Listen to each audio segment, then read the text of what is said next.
How was practice today? It's up and down.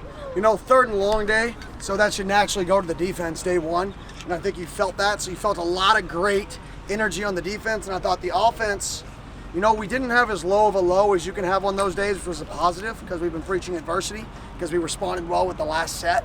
Whereas, you know, maybe in years prior, you would have seen us completely fall out the entire day. So that was something I was pleased with.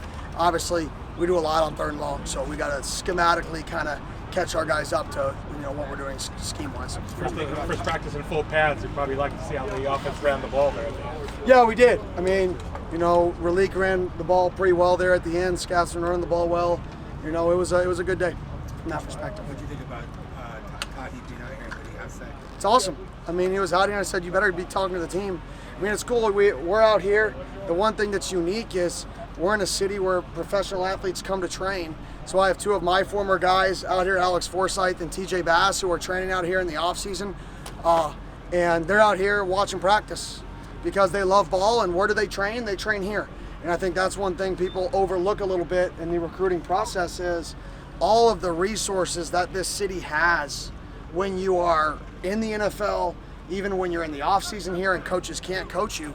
We have guys that NFL players come to train in those off seasons that you can utilize now through NIL and actually continue to shape your game and improve your game during times that you know you can't see your coach, and these guys are a living testament of it.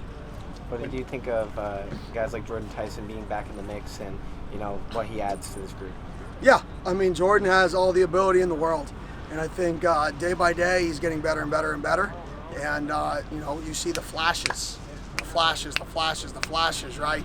And one of these days we're going to come out here and it's going to become a fire, and that's what we're waiting on.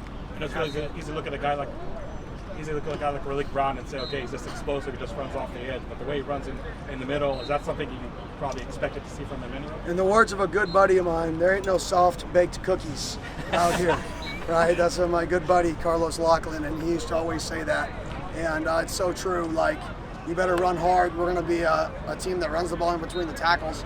And, you know, people don't understand Ralik's 190 pounds. Ralik's not a 170 pound, 175 pound slot receiver right now. He's a 190 pound back. He's actually very similar to, you know, a Kenny Gainwell type player that I've coached in the past. He can flex out, but from a stature and movement, size, all that.